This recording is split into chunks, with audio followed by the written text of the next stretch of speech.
안녕하세요. 50대처럼 살기 위해 노력하는 70대 할머니입니다.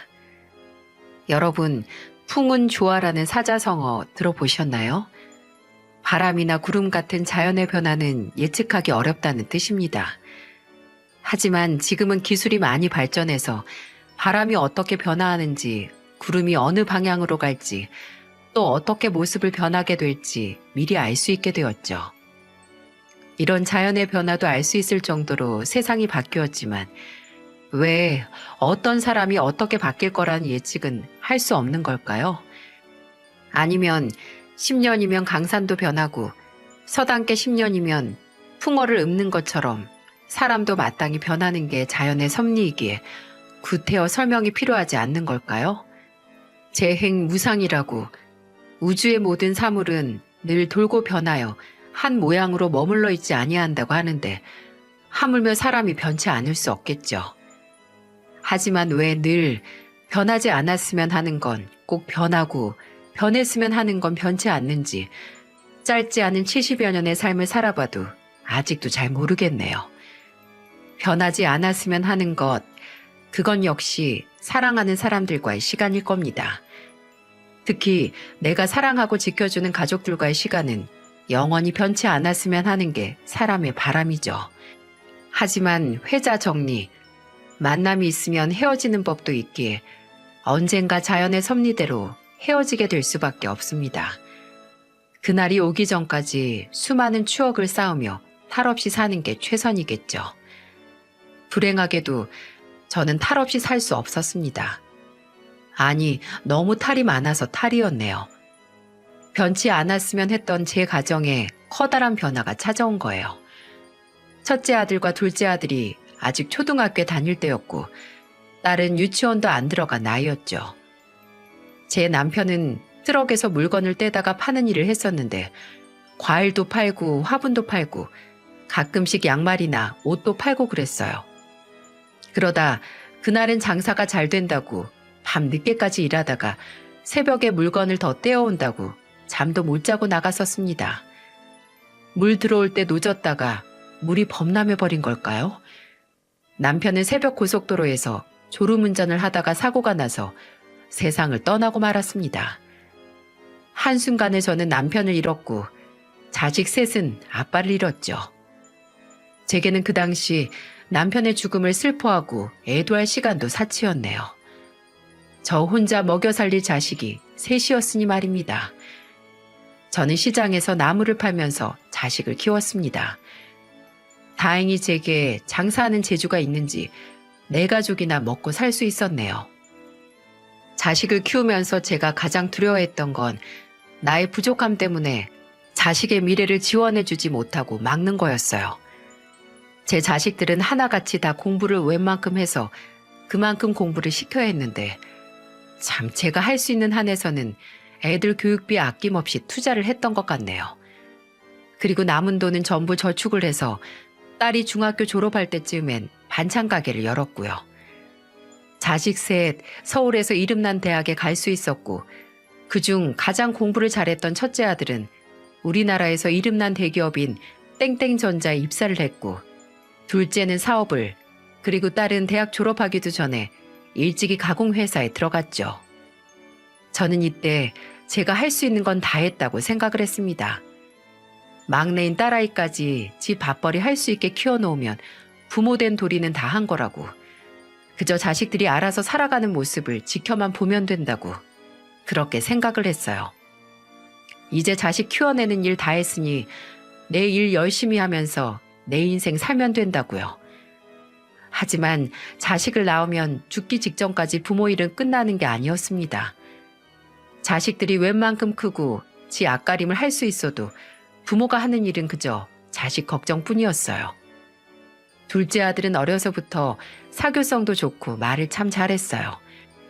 과묵한 지 형과는 다르게 학교 들어가기 전부터 동네에서 어른들 틈에 껴서 이런 얘기 저런 얘기 조잘조잘 잘 떠드는 게 취미인 아이였죠.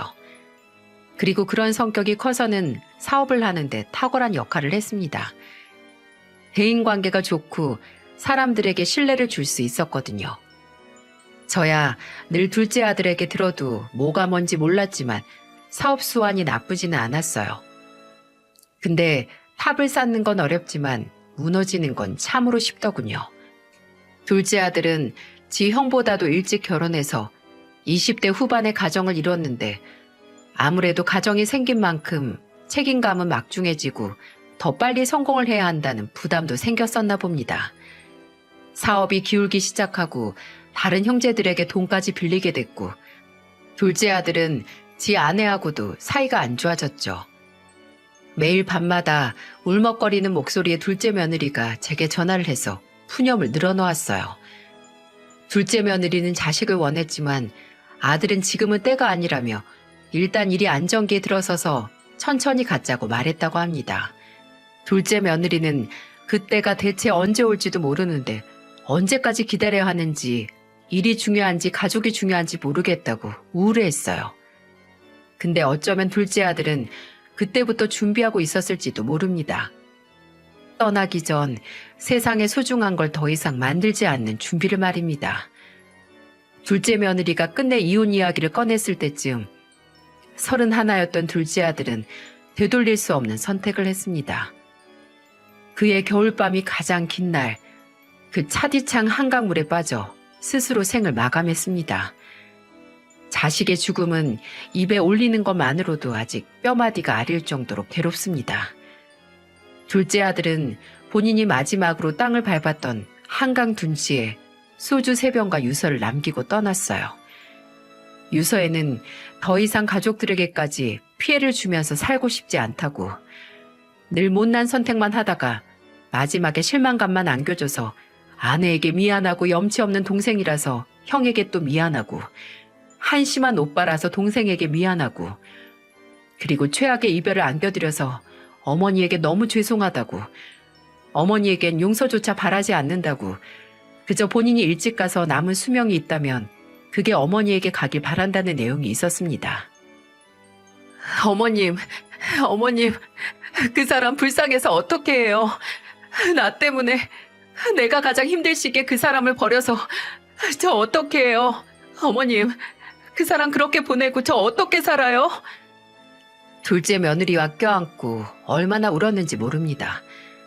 저는 자식이 끝내 죽음으로 스스로를 몰아넣었을 정도로 괴로웠던 걸 몰랐던 죄책감으로, 그리고 며느라이는 벼랑 끝으로 남편을 몰았다는 죄책감으로 말입니다. 근데 그게 어찌 둘째 며느리의 탓이겠어요? 저는 형식이는 널 원망 안 한다고, 내 아들은 그럴 애가 아니다, 그저 너에게 미안해하고 고마워할 거라고 하면서 며느리를 위로했습니다.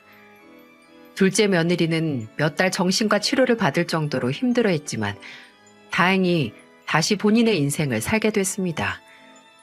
저는 둘째 며느리에게 우리 형식이 목까지 행복하라고, 그럼 된 거라고 했어요. 그리고 둘째 아들의 행복을 빌었던 것처럼 둘째 며느리의 행복을 바랐습니다. 그리고 저는 매일 밤마다 먼저 가서 우리를 보고 있을 남편이 본인 아버지를 닮았다고 그렇게 예뻐하던 둘째 아들을 하늘에서 만나 기나긴 회포를 풀고 있길 바랐어요. 그리고 그럴 거라고 믿었고요. 그런 생각을 하지 않으면 둘째 아들마저 떠난 현실을 버틸 수 없었습니다. 자식들이 커서 다 독립한 집안에서 가끔씩 자식들의 흔적이 보이면 그렇게 먹먹하잖아요. 청소하다가 둘째 아들이 와서 자고 갔다가 두고 간 양말이나 두고 간 면도기, 그리고 저는 영 소화가 안 돼서 안 먹지만 둘째 아들이 좋아해서 늘 집에 해놓던 톳나물 무침을 보면 언제든 둘째 아들이 제 입에 올 것만 같았습니다. 그렇게 하루하루 저도 모르는 사이에 말라가던 때 첫째 아들이 저를 찾아와 말했어요. 같이 살자고 말이죠. 저는 반대했습니다. 그 당시 큰아들은 30 중반이었고 그때 결혼을 해도 늦었을 때인데 애미하고 같이 살면 그게 더 늦어지지 않겠어요? 그리고 제가 제 밥벌이 못하는 사람도 아니고 괜히 그 나이에 벌써 자식의 부양을 받고 싶지도 않았고요. 저도 그때 제가 그리 고집이 세고 자존심이 강한 사람이라는 걸 새삼 깨달았네요. 근데 첫째 아들은 그런 저보다도 더 고집이 세더군요. 형식이도 제가 엄마 곁에 있는 걸 원할 거예요. 어머니가 마음 편히 살아야 형식이도 거기서 좀 편하게 있죠. 걔가 그렇게 가서 제일 눈에 밟히는 게 누구겠어요. 어머니밖에 없지. 그러니까 어머니, 이번에는 제가 하자는 대로 하세요. 그래야 저도 형식이 볼 면목이 있죠. 먼저 간 동생에게 남은 마음의 짐을 덜기 위해 첫째 아들은 저와 합가를 해서 살기 시작했습니다. 저는 괜히 짐이 된 것만 같아 아들에게 미안했지만 그래도 그런 첫째 아들과 함께 살기 시작했기 때문에 덜 외롭고 그리고 둘째 아들에 대한 죄책감을 잊을 수 있었어요. 그 죄책감이 완전히 사라지진 않았지만 그래도 첫째 아들이 옆에서 힘을 주니 괴롭진 않았습니다. 하지만 그런 첫째 아들에게 너무 기대려고 하지도 않았어요. 언젠가 첫째가 결혼을 하면 다시 보내줘야 하니까요. 첫째 아들이 말버릇처럼 본인은 어머니를 함께 모실 여자가 아니면 결혼은 안 할 거라고 차라리 평생 미혼으로 어머니와 함께 살겠다고 했지만 그저 듣기 좋은 소리라고만 생각을 했죠. 근데 이 녀석이 다시 함께 산 지 2년 만에 정말 딱 그런 여자를 데리고 왔더군요. 며느리는 첫째 아들보다 5살 연하로 미술관에서 일한다고 했습니다. 거기서 안내도 하고 그림 같은 걸 설치하는 일도 한다고 하더군요. 키가 크고 늘씬해서 승무원 같기도 했고 모델 같기도 했네요. 말도 유려하게 잘하고 사교성도 좋아 보여서 그런 며느리를 보고 있으면 왠지 둘째 아들이 생각이 나기도 했어요. 아직 결혼한다고 말은 안 하고 그냥 진지하게 좋게 만나고 있다고 첫째 아들이 제게 며느리를 소개시켜줬을 때 며느리는 이런 말을 했었습니다. 어머님, 형만 씨가 저랑 연애하고 반년도 안 돼서 뭐라고 했는지 아세요? 본인은 평생 어머님을 모시고 살아야 한다고 혹시 결혼을 전제로 연애를 하고 싶은데 시어머니를 모시고 살 생각이 없다면 그만하자고 하는 거예요. 아이고 미쳤네 미쳤어. 형만이 너는 뭐가 잘났다고 그런 소리를 했니? 아주 오만정 떨어진 소리를 했네. 제가 얼마나 놀라고 황당했는데요. 근데 어머님, 웃긴 게 그 말이 도움이 되긴 했어요. 내가 결혼을 하고 나서 시어머니와 함께 살면서 모시고 살 수 있을 정도로 이 사람을 좋아하나? 라고 가만히 생각해보니 할 수 있겠더라고요. 이 사람이 말은 좀 융통성 없게 하긴 했는데 오히려 저도 제 마음을 확실히 알게 됐어요. 그러니까 제가 이 사람을 어머님과 같이 살아도 문제 없을 정도로 좋아한다 이거죠. 제가 그 당시 고혈압 약도 먹고 있고 전 당뇨 증세가 있어서 첫째 아들이 더욱더 저와 함께 살겠다고 했던 거거든요. 혼자 살면 아무래도 건강관리에 소홀하고 놓치는 부분이 있을 테니 같이 살면서 본인이 챙겨야 한다고 말입니다. 아마 그 이야기를 하면서 첫째 아들은 사부인과 사돈 어른을 설득했나 봅니다. 소중한 딸과 결혼을 하면서 시어머니와 함께 살게 할 수밖에 없던 이유를 말입니다. 다행히 사부인과 사돈 어른께서 참 좋은 분들이어서 그런 첫째 아들의 마음을 이해해 주셨고 또 나중에는 직접 알아보셨는지 고혈압이나 당뇨에 좋은 식재료를 보내주셨고요. 먹는 게 가장 중요하다고 고혈압에는 육류보다 생선이라며 1년 내내 제철 생선을 제 집으로 배달 보내주시기도 했고 당뇨에 좋다고 견과류와 청국장이나 감자 그리고 사부인께서 직접 오미자차를 만들어 보내주시기도 했네요. 저도 이렇게 좋은 사돈을 만나서 인생의 순풍을 만났지만 누구보다 첫째 아들의 인생이 사돈 어른으로 인해 노선이 바뀌기도 했네요. 사돈 어른은 그 당시 기업체를 운영했는데 중소기업이었지만 그 분야에서는 알아주는 곳이었고 규모도 그리 작지 않고 사원수도 많다고 하더군요. 며느리에게 들어보니 사돈 어른은 젊은 시절 뼈 빠지게 일해서 자수성가한 회사를 자식들에게 주고 싶어 했는데 딸 둘 있는 게 미술이다 음악이다 영 다른 길을 선택하는 바람에 오랜 시간 바라던 꿈을 이루지 못할 위기였다고요. 그럼 차라리 사위라도 둘 봐서 그중 하나한테 줘야겠다고 늘 말하시면서 며느리와 사돈 처녀에게 빨리 결혼을 하길 바랐다고 하는데 첫 사위로 들어온 제 첫째 아들이 마음에 들긴 했지만 차마 힘들게 들어간 대기업 그만두고 본인 회사로 오라고 말을 못하셨다고 하네요. 자수성가로 놀랍도록 훌륭한 성공을 거뒀지만 동네 슈퍼가 대형 마트의 명함 내밀기 민망한 것처럼 그렇게 원하던 사위를 보았음에도 본인 회사로 불러서 물려줄 수 없다는 생각이 들자 실망을 많이 하셨던 모양이었어요. 그래도 포기를 하진 않은 눈치였습니다. 사돈 어른이 참 제 아들을 자주 불러냈거든요.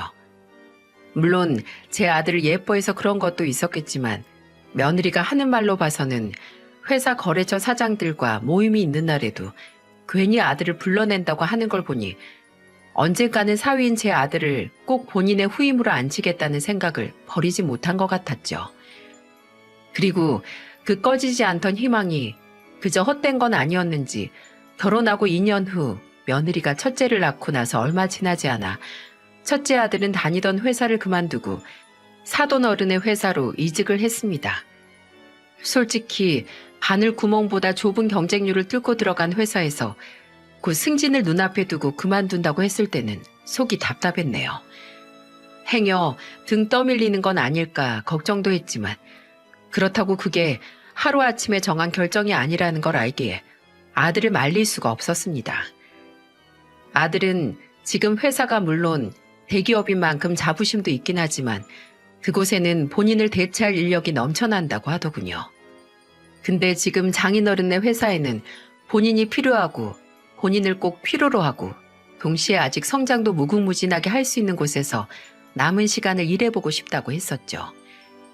아들이 사돈 어른의 회사로 들어가고 얼마 지나지 않아 집으로 생전 처음 보는 커다란 꽃다발이 배달됐더라고요. 저는 사돈 어른이 끝내 본인을 믿고 큰 결정을 해준 사위에게 고마운 마음으로 보낸 선물이라고 생각했어요. 근데 보낸 사람이 사돈 어른은 맞았지만 받는 사람은 사위가 아니었어요. 그 꽃다발의 주인은 바로 저였습니다. 거긴 작은 카드가 들어있었는데 아주 정갈한 글씨체로 이렇게 적혀 있더군요. 지난날 사부인 홀로 자식들을 키우면서 얼마나 많은 고생을 하셨는지 이루 짐작도 할 수 없습니다. 그렇게 큰 장남이 어렵게 들어간 세계 최고의 기업을 그만둔다고 했을 때 아마 사부인께서도 많은 생각을 하셨으리라 생각합니다. 사부인의 희생과 보살핌이 없었다면 김서방 혼자의 힘으로는 가지 못했을 곳이었기에 아마 약간의 상실감도 드셨겠지요. 그런 사부인의 노고가 헛되지 않게 김서방, 제 회사에서 이 결정을 절대 실망하지 않게 잘 이끌겠습니다. 이런 카드를 받았는데 어찌 사돈 어른을 믿지 못하고 아들을 또 믿지 못하겠어요? 사돈 어른이 이렇게 제게 감사한 마음을 표현하신 만큼 며느리도 아들에게 고마워했어요. 그때가 사돈 어른 회사가 좀 힘들 때이기도 했고 며느리는 또 며느리대로 장녀로서 오랜 시간 가업을 이어달라는 아버지의 부탁을 거절해온 부채감이 있었던 것 같더라고요. 말도 못했던 걱정거리를 아들이 본인을 희생하고 지금까지 쌓아온 걸 포기하면서 대신 해결을 해줬으니 그만큼 감동이 컸던 거겠죠. 하지만 아들 또한 그 결정을 며느리에게 보답하는 마음으로 했을 겁니다. 며느리가 결혼을 하고 저와 함께 살면서 제게 참 잘했거든요. 며느리가 첫째 손자를 낳고 나서는 일을 그만둬서 아무래도 집에서 같이 보내는 시간이 많았는데 며느리와 함께 있으면서 가장 시간이 빨리 가는 게 바로 TV를 보는 거였죠. 둘이서 TV를 보면서 누가 맞고 누가 틀리고 저건 뭐고 저런 게 있었냐며 TV에서 나오는 소리보다 더 크게 떠들다 보면 금세 아들이 퇴근해서 올 때가 됐거든요. 왜 나이가 들수록 TV 드라마 내용 따라가기가 어렵잖아요. 나오는 사람도 많고 누가 누굴 만났고 누구랑 헤어졌고 누구랑은 또 원수지간이고 관계도 복잡해서 말입니다. 그래서 잠깐 한눈 팔면 언제 저렇게 됐나 싶었죠. 근데 며느리와 함께 TV를 보면 그럴 걱정이 없었네요. 며느리는 제가 뭘 물어보면 참 성가시거나 귀찮다는 모습 하나 없이 하나부터 열까지 전부 다 가르쳐줬어요. 말도 잘해서 어쩔 때는 드라마를 보는 것보다 며느리가 하는 설명을 듣는 게 더 재밌기도 했고요. 그때가 좋았습니다. 어쩌면 제겐 그 순간도 영원히 변치 않았으면 했던 날들이었던 것 같기도 하네요. 하지만 모든 건 변하기 마련이죠. 저는 10여 년을 해온 반찬 가게를 접었습니다. 아무래도 당뇨가 있는 제가 계속해서 음식을 만들면서 수시로 간을 보는 게 무리였거든요.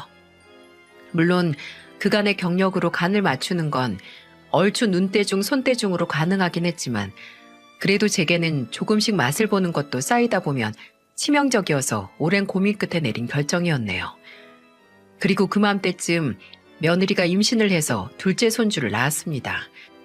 제가 은퇴를 하고 새로운 식구가 생긴 건 큰 변화였지만 정말 저희 집에 찾아온 충격적인 변화는 따로 있었어요.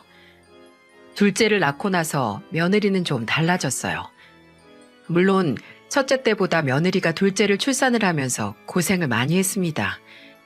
임신 중독증도 알아서 손자가 예정보다 일찍 태어나기도 했거든요.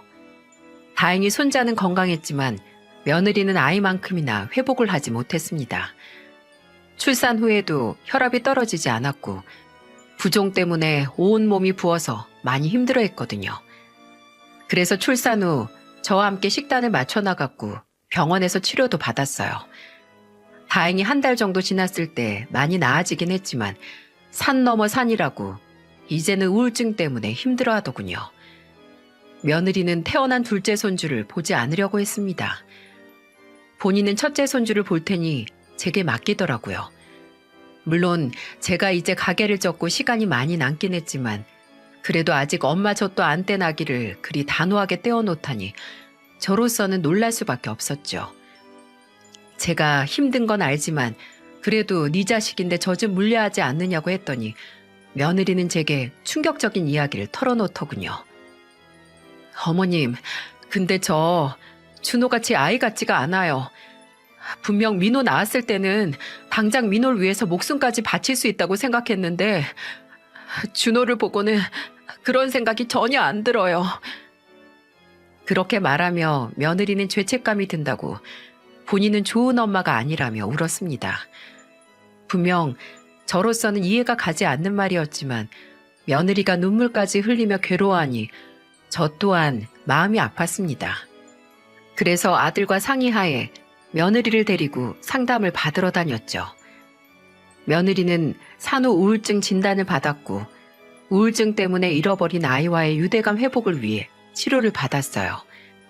가족들의 도움도 적극적으로 필요했던 만큼 저도 아들도 며느리가 치료될 수 있게 최선을 다해 도왔습니다. 다 같이 가족 상담을 받으러 가기도 했고 며느리가 혼자만의 시간을 보내며 정신적이고 육체적인 힘을 충전할 수 있도록 했어요. 며느리는 천천히 예전의 그 밝은 모습으로 돌아오는 것 같았습니다만 진짜 문제는 여기서부터 시작됐네요. 이제는 며느리가 무슨 일만 있으면 다시 우울증이 도진 것 같아요 라고 하면서 이미 이겨낸 병을 변명거리로 삼는다는 거예요. 분명 저는 매주 수요일에 며느리에게 휴가를 주겠다고 했어요. 그날은 아무 걱정 말고 혼자 쉬라고. 애는 내가 낮에 보고 아들이 퇴근하면 그때는 아들이 볼 거라고 하면서요. 근데 그게 점점 어머님, 저 목요일에도 좀 쉬면 안 돼요? 어머님, 저 주말에도 쉬면 안 될까요? 라고 점점 도가 지나치더라고요. 아니, 저도 좀 쉬고 아들도 좀 쉬어야죠. 언제까지고 우울증을 핑계로 밖으로 나돌아다닐지.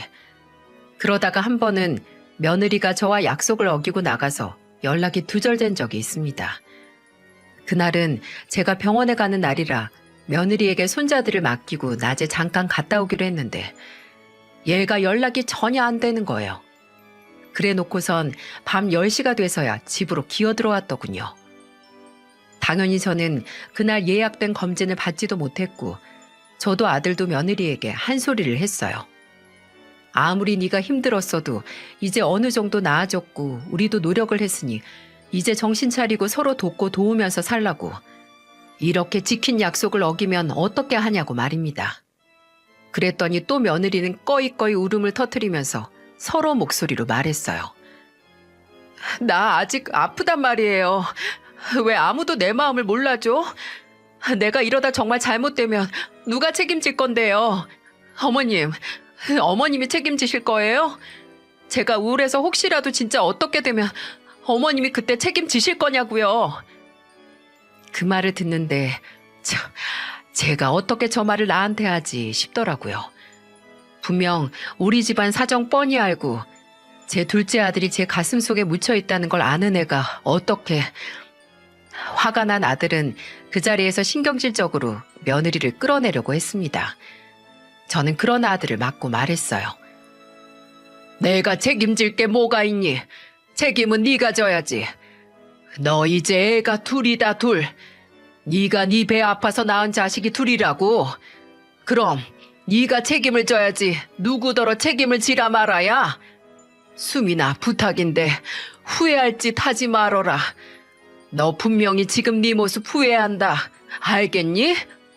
너 지금 이렇게 생각나는 대로 아나무인으로 행동하는 거 시간 지나고 나서야 제발 그때로 돌아가고 싶다고 바닥을 치면서 후회를 할 거다. 근데 그게 어떻게 돌아가지겠니? 그러니까 만회할 수 있을 때 잘해. 하지만 제 말에도 며느리는 정신을 차리지 못했어요. 이제 밖에만 나가면 연락이 안 되는 건 기본이고 심지어 저 몰래 집에서 나가려고 갖은 술을 다 쓰더라고요. 그리고 참 괘씸했던 게 나가서 연락이 안 되는 며느리는 간혹 제가 너무 몸이 안 좋고 외출을 해야 될 일이면 본인이 일찍 안 들어오고 꼭 사부인을 제 집으로 보냈습니다. 딸이 시어머니 좀 도와달라고 한 연락을 받고 온 사부인을 마주했을 때 어찌나 민망하던지 손주 둘도 못 봐서 도움을 요청한 할머니가 된 것 같기도 했고요. 근데 마찬가지로 사부인도 딸 하나 설득 못해서 대신 왔다는 생각에 제 앞에서 민망해 하시면서 사과를 하시더라고요. 사부인, 죄송합니다. 어째 수민이 걔가 나이를 거꾸로 먹는 것 같아요. 자식이 둘이면 좀 철들만도 한데 제가 어떻게 사과를 드려야 할지. 사부인하고 김서방 보기도 염치가 없네요. 저 두 사람 좀 쉴 수 있게 제가 주말에는 애들 좀 데려가서 볼까요? 그 말을 어떻게 넙죽 받을 수 있겠어요? 저는 괜찮다고. 어차피 지금 같이 사는 사람은 나이니까 너무 걱정 말라고 그냥 이렇게 종종 놀러와서 손자들이나 보고 가시라고 했습니다. 사부인은 제 대답에 연신 한숨을 내뱉으며 사과를 했고 안 그래도 더 이상 딸이 정신을 못 차리는 것 같으면 사돈 어른께 말을 한다고 하더군요. 안 그래도 벼르고 계시다고 하면서요. 그렇지 않아도 그 후에 며느리가 사부인의 연락을 받고 친정에 갔다 왔는데 집에 아주 어두운 표정으로 들어오더니 며칠 외출을 안 하더라고요. 무슨 꾸중을 들었는지 모르겠지만 안타깝게도 약효는 며칠 가지 않았습니다. 며느리의 때늦은 비행에 여러 가지 걱정이 많았지만 그중 가장 제 심장에 해로웠던 게 바로 며느리와 아들과의 사이에 금이 가고 있었다는 겁니다. 며느리가 자꾸 나가면 연락도 안 되고 말도 없이 외박하고 애들은 제게 맡기고 나 몰라라 하니 아들은 화가 났고 그런 며느리와 대화를 해보려고 했지만 며느리는 처음에만 듣지 요지부동이었어요. 그러니 밤만 되면 건너방에서 아들과 며느리가 다투는 목소리가 들려오고 애들은 불안해하고 또 저도 불안하고 아주 죽을 맛이었네요. 그러다가 하루는 아들이 거나하게 술에 취해서 들어왔었어요. 아유, 아주 독에 빠졌다 들어왔지? 사돈 어른이랑 마셨니? 아니, 저 혼자 마셨어요. 애엄마는요? 있어요? 있겠니? 오전에 나갔는데 아직도 깜깜무소식이다. 애들도 일찍 자니까 너도 발만 닦고 어여 자. 아들은 원체 술을 좋아하진 않는데 그날은 혼자 마셨다며 거하게 취해서 들어와서 횡설수설 하더라고요. 술을 더 마시겠다며 식탁에 앉아서 고개를 푹 숙인 채 흥얼거리는데 갑자기 그 혼잣말 같던 노랫소리가 점점 구슬픈 울음소리로 바뀌는 거예요. 예, 형만아. 형만이 너 지금 우니? 울어? 어머니, 저 그냥 이혼할까요? 수민이랑 이혼해서 그냥 어머니하고 애들하고만 살까요? 얘가 지금 무슨 소리야? 갑자기 무슨 이혼? 준호가 아직 말도 잘 못하는데 너 혹시 그래서 오늘 술 마신 거야? 너희 무슨 일 있니? 근래 자주 싸우긴 했지만 그게 아주 헤어질 정도로 심각했던 거야? 어머니, 저는 진짜 이혼하고 싶지 않았어요. 근데 그 사람이 협조를 안 해주네요. 협조를. 여러분도 답답하시죠? 저도 그랬습니다. 제가 대체 무슨 소리냐고 알아들을 수 있게 설명하라고 했더니 취기가 올라오는지 아들은 몇 번 더 횡설수설하다가 잠이 들었습니다. 다음 날 아들에게 어제 일을 기억하냐고 수민이랑 너 무슨 일 있냐고 물어보니 걱정 마시라고 알아서 한다고 그 소리만 하더군요. 며느리에게 물어봐도 모르쇠로 일관하고 한 지붕 아래 살아도 이건 같이 사는 게 아니었습니다. 이럴 거면 뭐하러 같이 사나 싶더라고요. 근데 제가 그렇게 답답해하고 있을 때 아들은 저도 며느리도 모르게 쌓이고 쌓인 앙금을 터뜨릴 준비를 하고 있었어요. 그리고 그건 돌아오는 며느리의 생일날 당사자인 아들도 모르게 터져버렸고요. 며느리의 생일 전에 날짜가 돌아오는 걸 안 저는 생일날 뭘 해줄까 했습니다. 근데 요새 하는 짓이 미우니 그냥 넘어갈까도 했어요. 근데 며느리는 그렇다 치더라도 왠지 사부인과 사돈 어른이 눈에 밟히더라고요. 며느리는 밉지만 그래도 두 분은 행여 딸이 생일날 미역국도 못 얻어먹었다는 말을 들으면 서운해하실까 뭐라도 만들어줘야겠다 했죠. 그리고 저도 그때까지는 아직 며느리가 그때 잠깐 방황하는 거라고 그렇게 믿고 있었으니까요. 미역국보다는 든든하게 영양 보충하라고 삼계탕을 끓이는 게 나을 것 같아서 주말 아침 일찍 시장에 갔고 국물이 진하고 고기가 부드러운 게 좋으니 특별히 오골계 사다가 인삼 넣고 찹쌀 넣어서 압력솥에 푹 삶았어요.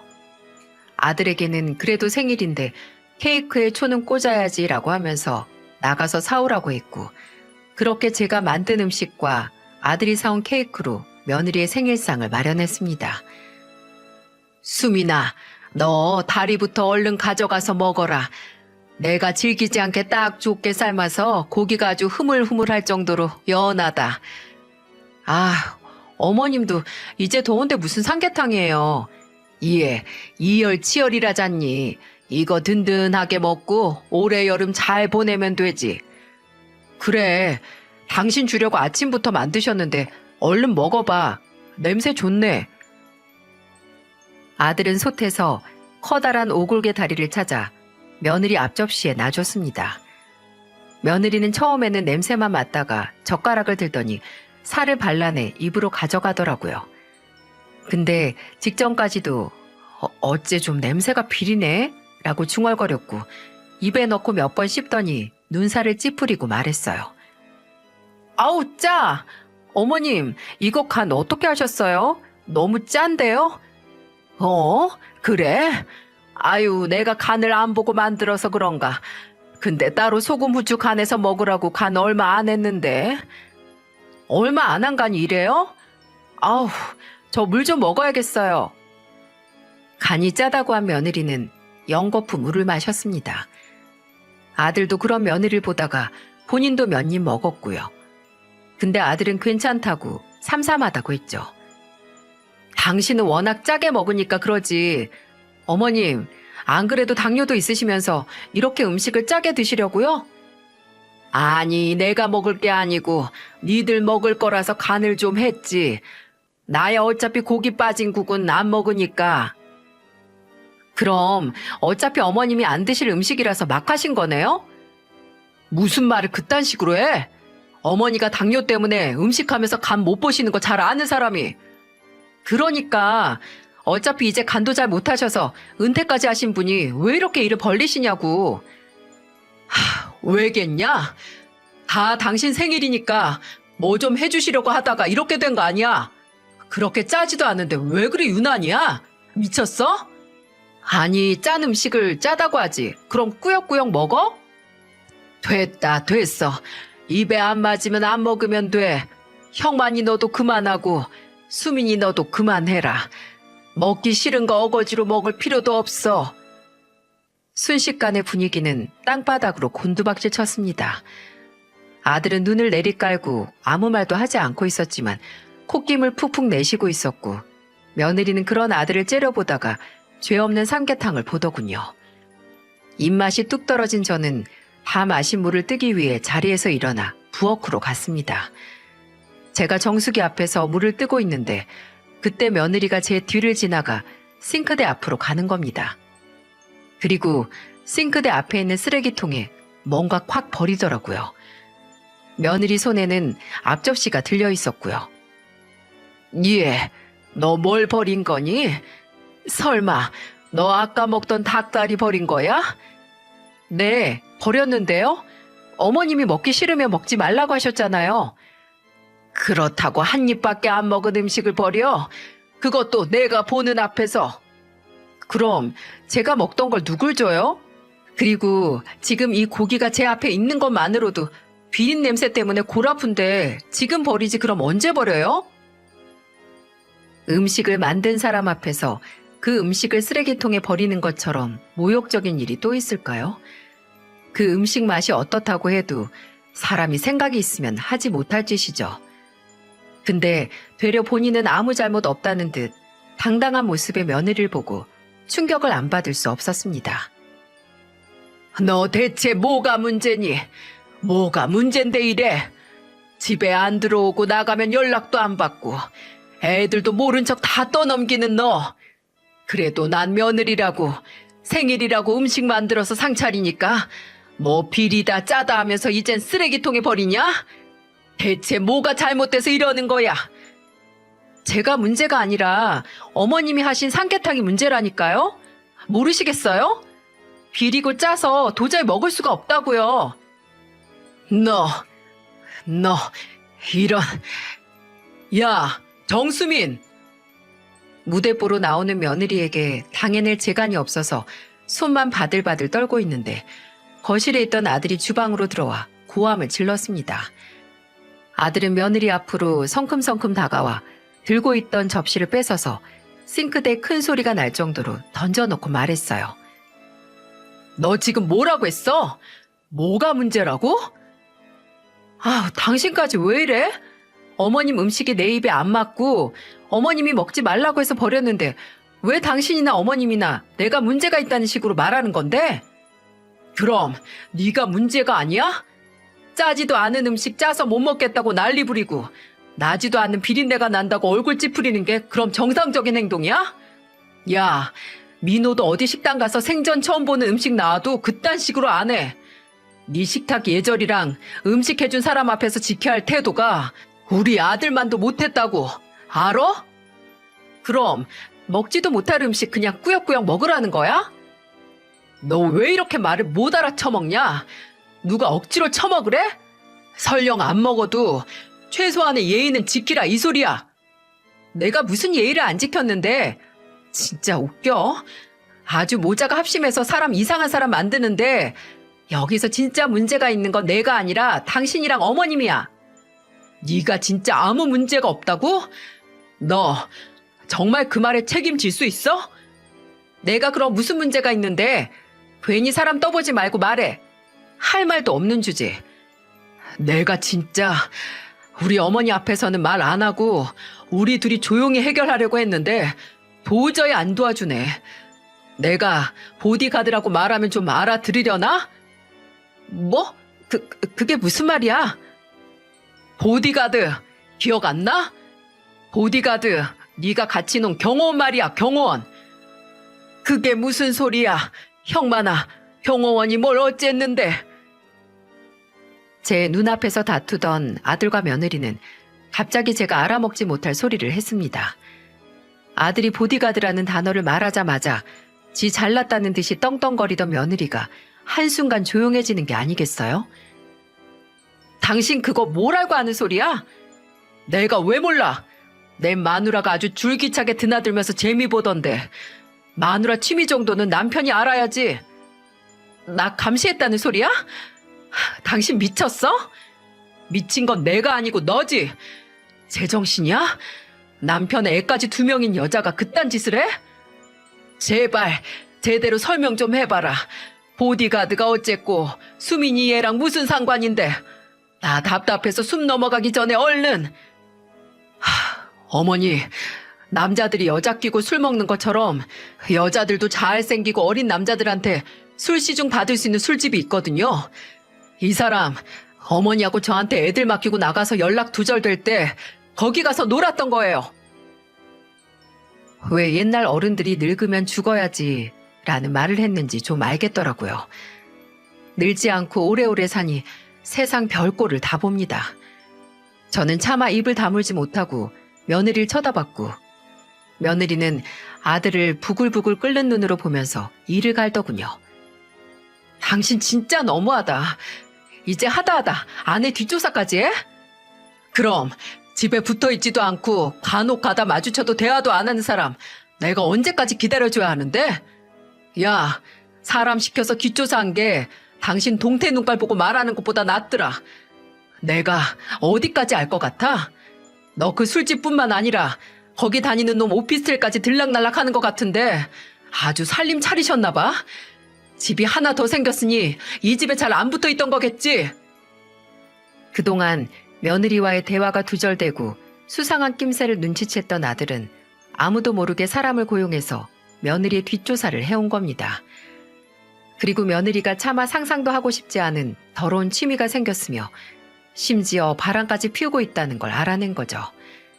차라리 그 자리에서 기절을 하고 싶었는데 정신만 몽롱하고 눈앞에 당장 때려잡고 싶을 정도로 미운 며느리가 보였네요. 저는 며느리 어깨를 붙들고 말했습니다. 수민이 너 바른 대로 말해. 저 말 진짜야? 너 바람까지 난 거야? 아니에요. 바람은 무슨... 저 사람이 잘 모르고 하는 말이에요. 잠깐 정말 몇 분만 뭐 가지러 갔던 걸 오바해서. 몇 분? 야, 내가 너 그 오피스텔에서 나오는 사진만 찍은 게 5장이 넘어. 각각 다른 날, 심지어 고작 2주 따라다녔어. 너 못 믿겠으면 사진 보여줄까? 봐야 좀 알아쳐먹겠어? 그렇게 고함을 지른 아들은 며느리에게 본인 휴대폰을 들이밀었습니다. 그 안에 있던 사진들을 보여주다가 끝내 성질이 났는지 집어 던지기까지 했죠. 아까까지만 해도 당당했던 며느리는 입을 열지 못했고 저 또한 넋이 나갔습니다. 아들은 며느리 앞에 떨어졌던 휴대폰을 다시 집어들면서 말했어요. 나는 그래도 좋게 해결하고 싶은 의지는 있었어. 근데 네가 네 명을 단축시키는구나. 이혼하자. 이미 더러운 걸 다 본 마당에 우리가 더 같이 살아봐야 뭐하겠어? 사람이 왜 이렇게 극단적이야? 그래, 이제 다 알았으니까 우리 대화하자고, 대화. 당신 나하고 얘기하고 싶었다며. 아니면 내가 어머님한테 사과드릴까? 어머님 음식 버려서 죄송하다고? 이제 와서? 됐어. 일 없어. 너 같은 애랑 무슨 말을 해? 당신은 사회생활하면서 술도 안 먹어? 그런데 안 가? 뭐가 당당하고 깨끗해서 나한테 그래? 얘 봐라. 야, 난 하늘에 맹세코 그딴 데 내 의지로 간 적 없어. 회사 신입일 때 끌려간 적은 있어도 너처럼 일부러 시간 내고 가족들 내팽개치고 간 적 없다고. 다른 놈들이 간다고 해도 난 아니야. 너는 같이 산 네 남편을 그렇게 모르냐? 그리고 그런 데 가서 술 접대 받는 거? 그런 거 제일 혐오하는 게 바로 장인어른이야. 네 아버지라고. 근데 딸이라는 게 너 아직도 우리가 왜 이혼해야 하는지 모르겠으면 내가 이혼하고 싶게 만들어줄게. 그렇게 말한 아들은 휴대폰을 들어보였습니다. 그리고 얼마 지나지 않아 며느리에게 그 휴대폰을 가까이 보여주면서 말했어요. 네가 한지, 네가 만난 놈, 너네 둘이 있던 사진 다 네 아버지한테 보냈어. 뭐? 당신 미쳤어? 그리고 더 이상은 너랑 같이 못 살겠다고 죄송하다고 했어. 어때? 이 정도면 좀 이혼 생각이 들어? 며느리는 귀가 찢어질 만큼 소리를 지르며 울고불고 아주 난리를 부렸습니다.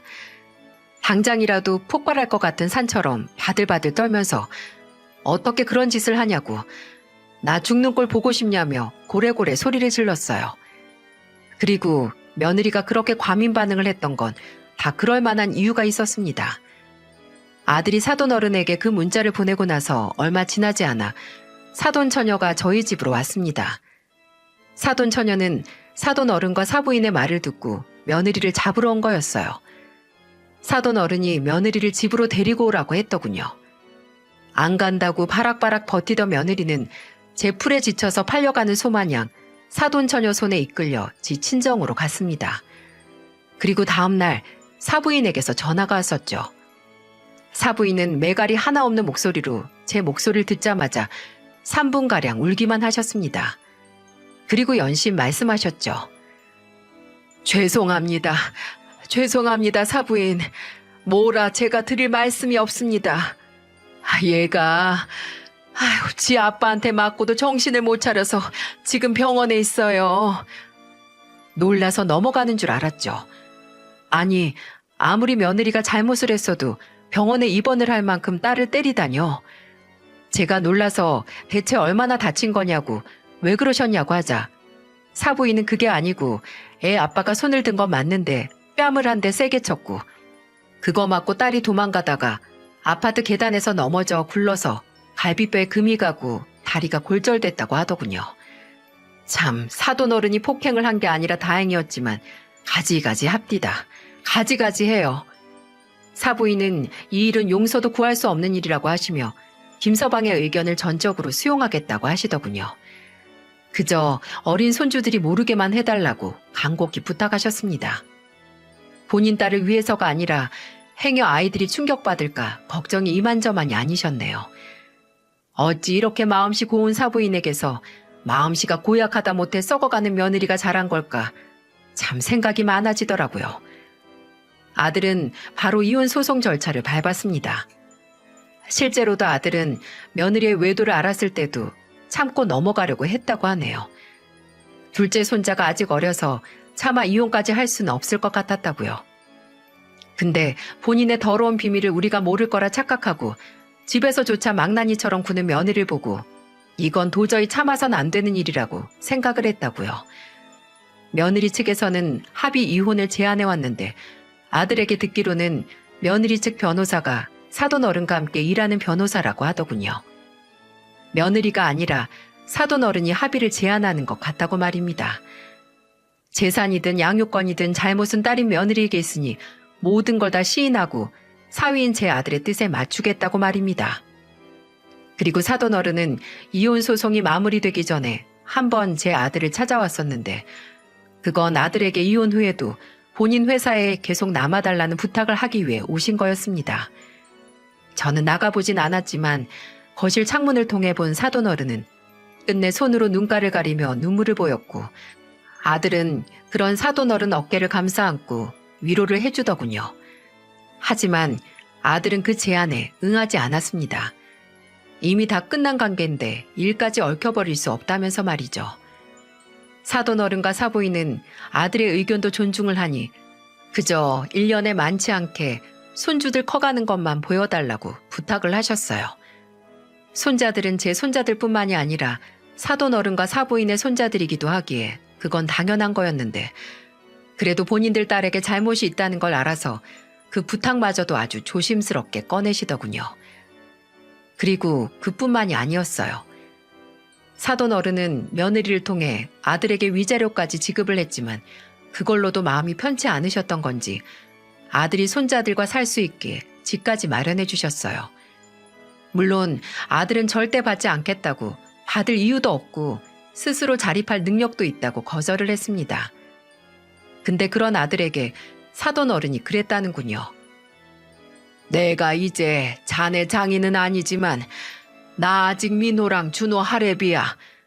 하래비가 손주를 위해서 집 마련해 주는 게 뭐가 문제인가. 김서방, 아니 형만아. 늙은이 마음의 짐 덜어준다라고 생각하고 받아주게나. 자네가 이걸 안 받으면 난 앞으로도 내 딸년이 자네하고 내 손주들한테 지은 죄 때문에 내 손주들 얼굴 볼 낯짝도 없어. 아들은 사돈 어른의 간곡한 부탁 끝에 결국 집을 위자료로 받았습니다. 지금은 아들이 이혼하고 8개월이 지났지만 2달에 한 번씩 사부인과 사돈 어른이 손자들을 보기 위해 오십니다. 처음에 사부인은 손자들 얼굴만 봐도 눈물을 흘리셨는데 지금은 웃는 얼굴로 손자들과 도란도란 이야기를 하고 가십니다. 그리고 아들과 이혼을 한 제 전 며느리는 이혼 후 몇 달은 간간무소식 어디서 죽었는지 살았는지도 모르다가 반년 정도 지났을 때부터 저와 아들에게 돌아가면서 전화를 하더군요. 거의 전화기 넘어서부터 술 냄새가 날 정도로 취해 있었고 민호랑 준호 잘 지내냐고 얼굴 보고 싶다 사진이라도 보내달라 목소리 좀 들려달라고 주정을 부렸습니다. 저는 이제야 엄마 없이 잘 자는 애들이 행여 다시 혼란스러울까 싶어서 말했습니다. 너 애들 목소리 들을 자격 없어. 얼굴 볼 자격도 없고 내가 분명 그랬지. 너 후회할 거라고. 어디 혼자서 잔뜩 후회해보렴. 몇 번이나 있었던 기회 뻥 차버리고 어디 숨 넘어가기 직전까지 후회해봐. 네가 진짜 애들 엄마면 그 짓거리하고 이렇게 금방 애들 보여달라고 못해. 저는 이 일이 있고 나서 제 자신을 탓했어요. 둘째가 그렇게 갈 때도 애미로서 아무것도 몰랐는데 같은 지붕 아래서 내 아들에게 또 내 손주들에게 무슨 일이 일어나는지도 모르고 있었다니. 근데 아들이 제게 그러더군요. 본인도 자식으로서 어머니께 보여드리고 싶지 않은 걸 숨겼던 거라고요. 아무리 내 편인 부모님이지만 그런 부모님에게 죄송하고 한심스러워서 보이지 않았을 뿐이니 자책하시지 말라고 하더군요. 그러고 보면 저도 누군가의 부모보다는 누군가의 자식으로서 살 땐 그런 생각을 했던 것 같습니다. 부모에게 모든 걸 털어놓는 것보다는 부모님이 걱정하지 않게 숨길 건 숨기는 게 낫다고 말입니다. 아직 70줄에 들어선 지 오래된 건 아니지만 그래도 이만큼 살면 어느 정도 인생에 있어서 무뎌질 만큼 무뎌졌다고 생각했는데 살아도 모르겠는 게 바로 인생 그 자체인가 봅니다. 그래도 이렇게 많은 분들께 제 이야기를 전해드릴 수 있는 곳이 생겨서 얼마나 다행인지 모릅니다. 제게 이야기를 할 수 있는 기회를 주신 여러분께 감사드리고 또 어떤 일이 있어도 꺾이지 않고 그저 잘 커준 제 자식들에게 고맙습니다. 부디 제 가족과 여러분 모두 건강한 한 해를 보내시길 바랍니다.